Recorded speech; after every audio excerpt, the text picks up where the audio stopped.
Juste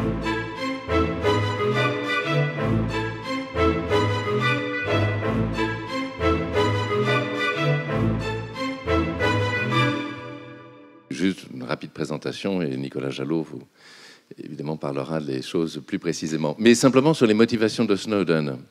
Parce qu'il y a un livre, vous savez, il y a un film qui a été fait sur Snowden, donc Citizen4, qui filme au moment même où les événements ont lieu, donc la divulgation des informations aux journaux américains et en particulier donc aux journalistes qui s'appelait Glenn Greenwald, journaliste au Guardian, et donc ils vont sur place.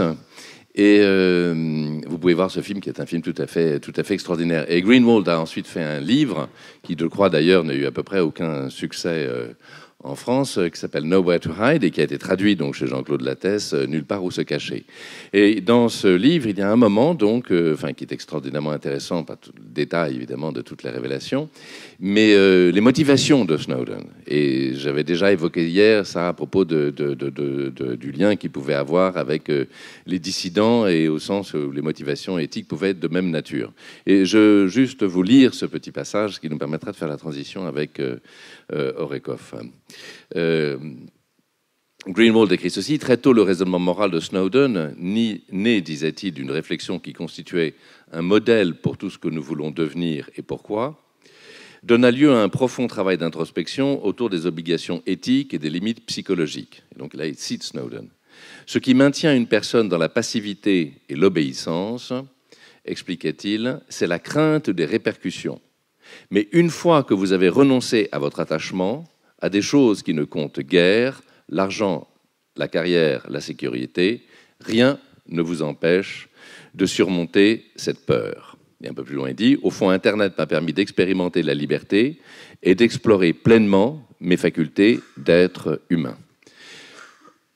Je cite juste ça, et pour dire que je pense que il y a quelque chose qui ne va pas, si vous voulez. C'est-à-dire que d'un côté, vous avez un individu qui témoigne de sa liberté, qui au prix, évidemment, de sa propre vie, enfin, sinon de sa propre vie, en tout cas de toute la vie qu'il mène et de tous ses intérêts, enfin, est amené à renoncer tout ça, à renoncer à cela, au prix d'un véritable sacrifice, juste pour dire la vérité. Il témoigne, évidemment, d'une très haute conscience morale, et il est honoré, digne d'être honoré, évidemment, à ce titre. Mais ce qui ne va pas, c'est évidemment que les institutions, d'une certaine manière, exigent que l'accès à la vérité, ou à la divulgation d'un certain nombre d'informations qui relèvent donc de l'intérêt général et qui méritent d'être diffusées, doivent être payées au prix du sacrifice. Ce qui n'est pas normal. Et je pense qu'un des critères, je veux dire presque un espèce de critère normatif de ce que c'est qu'une institution malveillante, si je puis dire, en tout cas mauvaise à bien des égards, c'est lorsqu'elle fait payer du prix du sacrifice, précisément cette divulgation de vérité à laquelle tout le monde a droit et qui devrait évidemment être protégée et non pas poursuivie. Et si elle n'est pas poursuivie, en tout cas, qui ne devrait pas être payée du sacrifice. Donc c'est la dimension sacrificielle que nous honorons, mais qui, d'une certaine manière, est précisément l'indice d'une institution malveillante, parce que, précisément, les institutions ne devraient favoriser un esprit critique, une divulgation, en effet, des informations relevant de l'intérêt général, etc., sans jamais faire payer du prix du sacrifice. Alors, donc cette question du sacrifice est une question très importante. Parce qu'effectivement, elle fait de celui qui agit de façon sacrificielle un héros qu'on va célébrer comme tel, mais précisément, en même temps, ça se retourne contre les institutions, puisque les institutions apparaissent comme étant, d'une certaine manière, malfaisantes, puisqu'elles font payer du prix du sacrifice cette vertu de vérité, de dire la vérité, qui est tout simplement, d'une certaine manière, naturelle, et que les institutions et que la société devraient promulguer, défendre et protéger. Bon, ce point-là. Donc, sur la question du sacrifice, maintenant, pour parler de Victor Orekhoff. Alors, il s'agit en effet, donc je présente très brièvement, parce que Nicolas Jalot, évidemment, est le seul à pouvoir en parler. Mais c'est évidemment un cas tout à fait unique. Alors, c'est un cas unique. Effectivement, c'est un cas unique. C'est-à-dire qu'il n'y en a pas deux, il n'y en a pas trois, il y en a un seul cas d'un officier du KGB qui, en effet, donc, en est venu à défendre, à protéger, à défendre, à soustraire, si vous voulez, aux activités du KGB, ce qu'il était censé justement donc dénoncer. Donc il a une activité, bon, Nicolas va raconter tout ça, et il va les protéger, et il va évidemment le payer du prix du sacrifice. Je ne vais pas raconter toute l'histoire, vous avez des photos, Nicolas la racontera, mais en tout cas le payer du prix du sacrifice. Je veux simplement dire deux choses. Un, que moi, quand j'ai eu connaissance, parce que le documentaire de Nicolas a été rediffusé donc en 2010, 2011, je sais plus ça, 2010, décembre, hein, si je me souviens bien, c'était quelque chose comme ça, fin de l'année 2010, à la suite donc de La vie des autres. Et La vie des autres d'Honneurs Mark est un film qui a eu un succès absolument considérable, parce que c'était aussi l'histoire d'un officier de la Stasi qui a donc protégé des dissidents et aussi donc au prix évidemment de sa carrière. Et le film a eu un succès tout à fait considérable. Et on pense et à la suite de la rediffusion de ce film, hein, qui a eu un très très grand succès, il y a le documentaire de Nicolas Jalot. Et donc on avait la fiction et puis on avait la réalité. Et la réalité surpassait la fiction. Et donc on s'est dit, enfin je sais pas, je me suis dit, mais c'est une histoire absolument inouïe, absolument extraordinaire. Et si on célèbre le Wiesmann, si je puis dire, ce personnage de fiction, alors a fortiori, on devrait davantage encore célébrer la personne réelle qui a agi, pas un personnage de fiction, mais le personnage. Et autant, d'une certaine manière, le film a eu un succès, autant le documentaire et le livre qui en est sorti n'ont eu aucun succès. C'est-à-dire ont été accueillis avec une parfaite et totale indifférence dans l'espace public, ou en tout cas chez les journalistes, etc., qui n'ont absolument pas relayé, alors qu'ils avaient affaire à une histoire mais absolument prodigieuse, mais unique, quoi. Je suis convaincu, je l'ai dit à Nicolas, je suis convaincu que dans 20 ou 30 ans, il y aura en Russie, la mémoire d'Orekov, ça célébré comme une très très grande figure héroïque de la vertu, du courage, de l'intégrité, etc. Mais aujourd'hui, et même en France, si vous voulez, le film d'ailleurs n'est pas accessible. Vous ne pouvez pas le voir. Si vous voulez. Donc il y a quelque chose qui ne va pas, si vous voulez, dans cette histoire. Pas justement parce que cet exemple tout à fait extraordinaire est tombé dans une espèce d'indifférence totale, comme une espèce de pierre au fond de la mare, comme ça, et personne ne s'en est saisi, alors que ce qui va vous être raconté est absolument prodigieux, absolument unique, exceptionnel et à tous égards, enfin, véritablement remarquable. Et donc, et je veux ajouter, parce que Nicolas ne le dira pas, et je veux en profiter aussi, parce que, juste un mot, c'est que Nicolas Jalot avait entendu parler très très brièvement pour raconter ça, il avait entendu parler de cette histoire, et puis bon, il avait gardé ça dans sa mémoire, et puis il voit le film d'Honneurs Mark, il se dit mais c'est pas possible, là il y a eu un cas réel, etc. Et puis Honneurs Mark, il nous racontera ça, il contacte Honneurs Mark, et Honneurs Mark lui dit mais il y a un cas réel, et Honneurs Mark lui dit non pas du tout, il n'y a eu aucun cas réel, et ça me dit je vois un cas réel, je le connais, enfin j'en ai entendu parler. Et à ce moment-là, il va se mettre en quête, c'est ce qui est tout à fait extraordinaire. Alors ça, bon, Nicolas, je lui demande d'aller dans les coulisses, mais ce qui est tout à fait extraordinaire, c'est que lui aussi va se mettre en quête de cet homme, dont on ne sait pas s'il est un mythe, s'il est une légende, s'il est vivant ou pas. Et pendant des mois et des mois, il va le rechercher jusqu'au moment où il va le découvrir. Donc c'est aussi extraordinaire, à bien des égards, qu'un homme ait pris, en plus il l'a financé, franchement, sur ses deniers personnels à ce moment-là, d'aller aux États-Unis, de consacrer des mois à aller rechercher effectivement cette figure tout à fait mythique et tout à fait héroïque, dont on ne savait même pas s'il était encore en vie, pour le découvrir un jour, tout à fait par hasard. Il nous racontera en effet les circonstances de la rencontre avec Orekov. Et donc je lui cède la parole. Merci. Bonjour, merci d'être là. Avant de parler de Victor, je voulais juste, pendant ces 3 jours, on a beaucoup parlé de dissidence et tout ça, et je voudrais juste replacer un petit peu dans le contexte de l'époque et rappeler ce que c'était les dissidents, mais vu du point de vue soviétique. Parce qu'on a souvent une vision, nous, occidentale, de la dissidence, où on retient que le mot, les origines latines, qui est séparé, et on considère les dissidents comme des opposants politiques, comme des contestataires, comme une force d'opposition.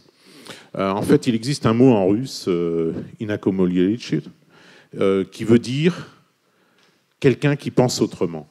Et en fait, les dissidents se revendiquent uniquement comme des gens qui pensent autrement. Ils ne voulaient pas, d'ailleurs je pense que ce n'était pas possible, dans les années 60-70, combattre le régime. Ils voulaient juste vivre pour un peu plus de liberté. Je vais juste citer, mon vieil ami Bukowski, qui, quand on lui demande, qui a horreur de cette définition de dissident, qui préfère de ces gens qui pensent autrement, qui veulent apprendre à penser, il dit, quand on lui pose la question qu'est-ce que c'est qu'un dissident, il dit les dissidents sont de simples hommes qui ont juste appris à penser par eux-mêmes. Et en fait, toute l'histoire, elle commence là. Elle commence avec, surtout dans les années en 1965, quand il y a l'affaire Yuri Daniel et André Siniavski, ce sont deux lanceurs d'alerte, puisqu'on a parlé de lanceurs d'alerte. Ce sont deux personnes qui écrivent sur la liberté en URSS et qui sont bien entendu arrêtés. Et de leur arrestation, il va s'en suivre un procès où va naître avec ce procès. Alors avant, il y avait bien sûr, il faut leur rendre hommage, il y avait Félix Fetov, Brodsky, enfin d'autres poètes qui avaient été aussi emprisonnés. Mais de ce procès va naître un vrai mouvement de dissidence et de protestation pour qu'on ait accès à la littérature et qu'on puisse dire et écrire ce que l'on veut en Union soviétique.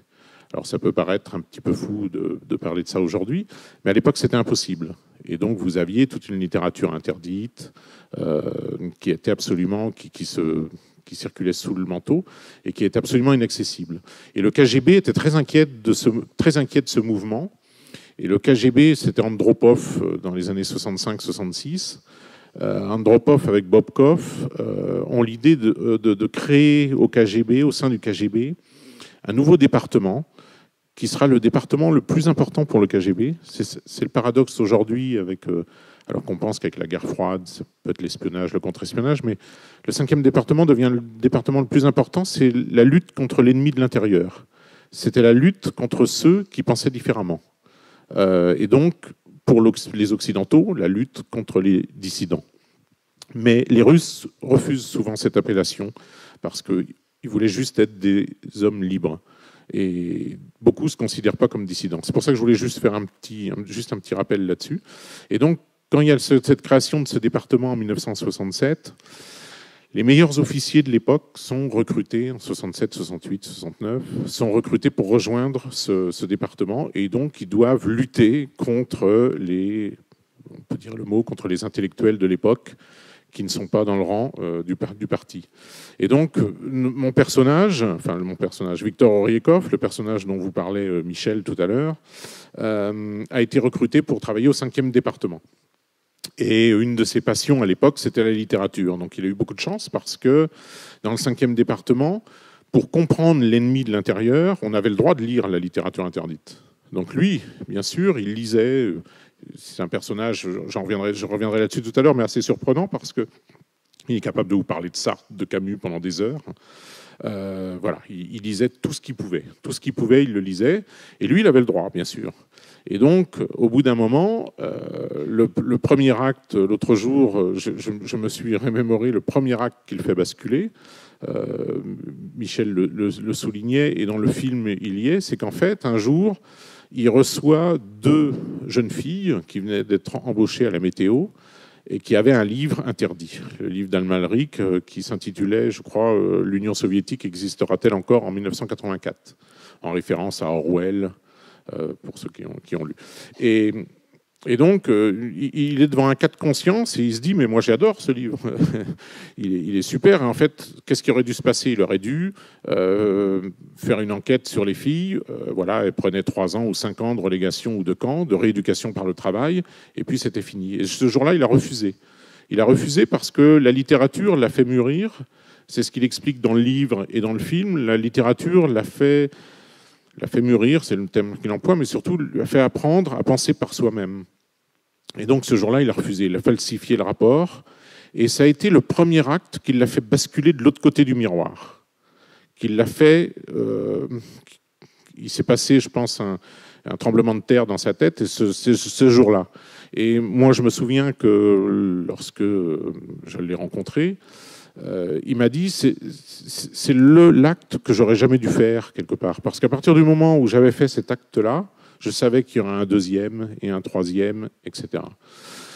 Donc il n'avait aucune illusion sur l'issue. Il savait très très bien que ça se finirait mal. parce qu'il appartenait lui-même au système, donc il savait très bien comment fonctionnait le système. Mais ce monsieur a donc décidé, pendant un peu plus de 2 ans, d'aider les dissidents. Alors, il les aidait comment? Il les aidait en les prévenant des perquisitions qui allaient avoir lieu. Il les prévenait de la mise sous écoute des appartements. Voilà, donc des dossiers qu'il y avait sur eux. Et il falsifiait la plupart des dossiers dont il avait la charge. Ont été, ça on l'a su bien après, ont été falsifiés pour que ces gens subissent des condamnations beaucoup moindres qu'elles auraient dû, ces personnes. Donc voilà, ça c'est l'histoire d'Orekov. Oui, alors Michel aime beaucoup les détails. Pour ceux qui ont vu le film, je suis désolé parce que c'est très drôle et bien raconté dans le film. Voilà. Par exemple, ce qu'il faisait, pour donner un exemple concret, c'est que en tant qu'officier du 5e département, parfois il supervisait les perquisitions. Et donc quand il allait sur le terrain, il allait chez le dissident et il y a une histoire avec Alexandre Podrabinek. C'est marrant parce que ça revient un peu au débat d'avant, parce que qui est plus ou moins lanceur d'alerte en Russie à son petit niveau avec un blog internet et qui a beaucoup de problèmes avec le pouvoir russe encore aujourd'hui. Et à l'époque, donc, les frères Podrabinek étaient des dissidents très, très en vue, très proches des Sakharov, Solzhenitsyn, etc. Et donc un jour, il y a une perquisition chez Alexandre Podrabinek. Et lorsqu'on faisait les perquisitions, en fait, les gens du KGB fouillaient tout l'appartement et faisaient, comme raconte les Podrabinek et Orekov, faisaient 2 tas. Il y avait le tas de tout ce qui ne les intéressait pas et il y avait le tas de ce qui pouvait ouvrir un dossier pour condamner ces personnes à aller au goulag. Et donc ce jour-là, Podrabinek savait qu'il allait être condamné, qu'il était foutu, parce qu'il avait de la littérature interdite, il avait un carnet avec des contacts, entre autres d'étrangers, ce qui était absolument interdit en Union soviétique. Et ce jour-là, Orekov a d'abord, c'est une histoire plutôt drôle, mais je le raconte mal, mais bon, a d'abord mis le document dans la pile sans importance. Et là, Podrabinek se dit, mais le mec, il est malade. Je tombe sur le seul fêlé. Le mec est complètement fou. Il va pas bien du tout. Et Orekov, voyant un peu son regard et tout ça, reprend le document, il lui donne et lui dit, ça, prenez-le, ça nous intéresse vraiment pas. Et le type, il dit, ça y est, je suis tombé sur soit le mec, il est complètement alcoolique et bourré, soit il est complètement fou.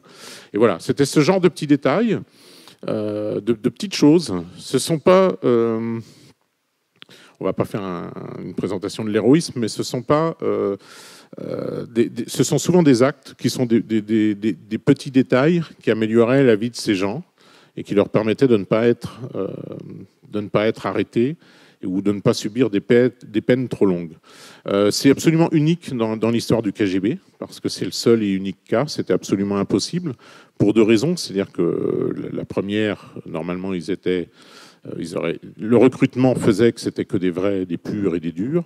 Il faut savoir que ce monsieur a un parcours intéressant parce qu'il le dit lui-même, les premières années où il était au 5e département et avant où il était dans un autre département, c'était, on peut dire le mot, c'était un vrai salaud, un vrai officier qui était extrêmement bien noté, qui a eu des récompenses, et donc qui s'est rendu compte, y compris à travers les récompenses, parce que je vais redonner un autre détail, une autre anecdote. Un jour, comme il était très très bien noté, en guise de récompense, il a eu le droit d'accompagner, pour surveiller bien sûr, le Bolchoï au Japon. Et lui, il considérait que c'était une punition, parce qu'il se disait, mais allez, pourquoi est-ce qu'en récompense, on m'envoie à l'étranger? Alors c'est absolument horrible de quitter l'Union soviétique. Donc il se rend au Japon, et là il se rend compte, entre autres avec son voyage au Japon, que tout était mensonge. C'est-à-dire qu'en Union soviétique, on vous expliquait que à l'Occident ou au Japon, il y avait des files d'attente partout, qu'il n'y avait absolument rien dans les magasins, que rien ne fonctionnait. Et en allant là-bas, je crois que c'est 1 mois et demi, il s'est rendu compte que tout était faux, en fait. Tout était inversé. Et donc, il a refusé d'adhérer au système soviétique, et donc il a adhéré à la cause des dissidents. Bien entendu, il s'est fait arrêter. Donc, il a subi une première peine de 8 ans, je crois. Je sais plus. Et dans un camp un petit peu particulier, parce que vous aviez une classification en Union soviétique au goulag. Vous aviez les goulags d'une norme, enfin normaux, vous aviez pour les récidivistes, et vous aviez pour les gens les très dangereux, enfin un camp très sévère. Et donc, il a été mis, bien sûr, dans le camp le plus sévère qui puisse exister. Et en sortant du goulag, c'était la perestroïka, il pensait être tranquille. Et malheureusement, il a essayé de se réadapter à la vie.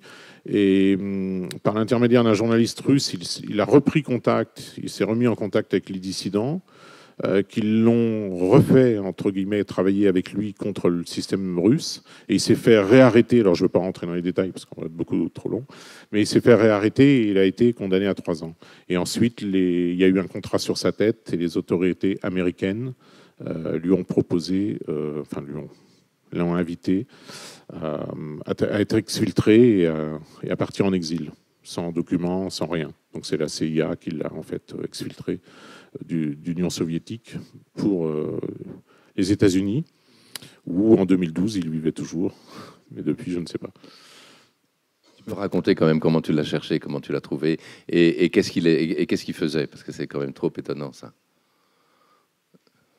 En fait, en 1980, enfin, moi je m'intéresse à la dissidence et j'ai plein d'amis dissidents en Russie dans les années 90.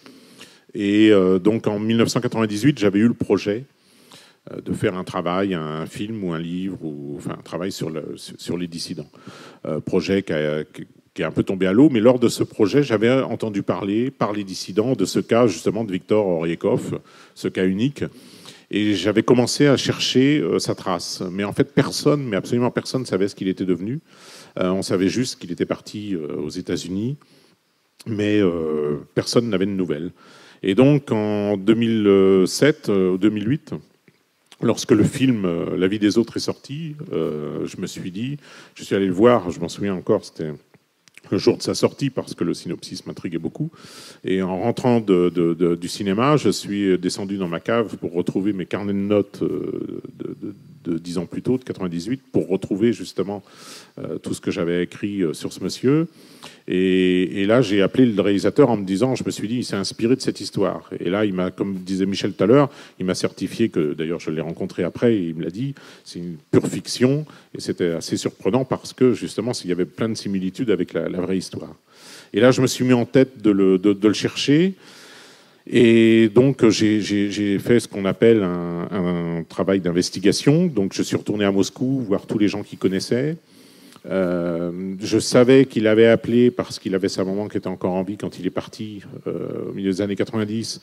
Il avait sa maman qui était encore en vie. Il avait appelé 1 an ou 2 plus tard. Et un des dissidents, Kirill Podrabinek, avait noté le numéro de téléphone d'où il avait appelé. Et grâce à ça, j'ai retrouvé, grâce à des amis américains, au serveur téléphonique de l'époque aux États-Unis, que l'appel venait d'une ville de l'ouest des États-Unis, d'un centre commercial, d'un mall et d'une cabine téléphonique à pièces. Donc c'était un petit peu compliqué. La cabine téléphonique n'existait plus, le mall non plus d'ailleurs, entre parenthèses.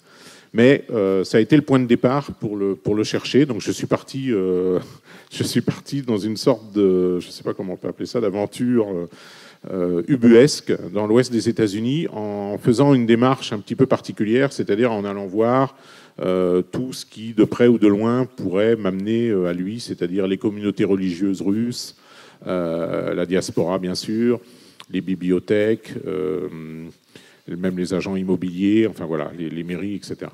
Et donc c'est complètement par hasard qu'au bout de quelques semaines, une bibliothécaire m'a conseillé d'aller voir une dame dans une ville voisine qui connaissait bien l'immigration russe et l'accueil des réfugiés russes. Et en fait, j'ai rencontré ce monsieur de façon assez, c'est très fiction, de façon sur une scène assez hallucinante, c'est que je me gare dans la rue où habitait cette dame et en fait, il était en train de promener son chien et je l'ai reconnu. Donc j'ai demandé si c'était lui et il m'a répondu oui. Et alors il s'en est suivi une conversation un petit peu surréaliste et un week-end qu'on a passé ensemble pendant 2 jours. Et au début, il ne voulait absolument pas faire quoi que ce soit, c'est-à-dire ni accepter ni le film, ni le moindre écrit sur lui. Mais hospitalité russe et puis la curiosité, moi je lui ai expliqué que je le cherchais.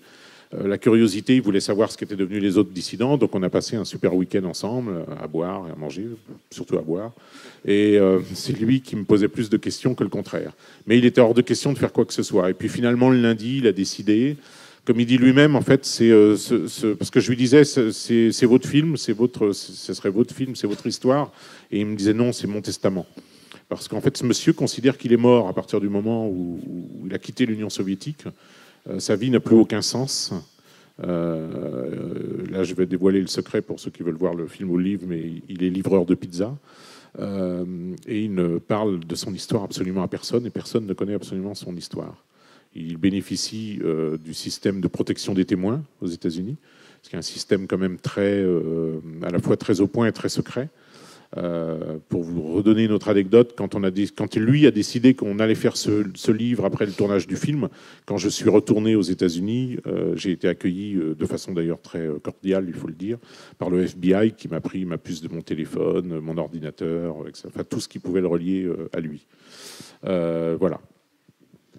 Vous avez bien compris que quand même cet officier du KGB, membre devenu protecteur effectivement des dissidents, qui part au goulag, qui revient, qui est à nouveau condamné parce que le FSB le piège en mettant, Nicolas n'a pas raconté, mais une espèce de pistolet dans sa voiture, et puis il est arrêté à nouveau, il est condamné à 3 ans, et puis en appel, il finit par ne plus faire qu'1 an.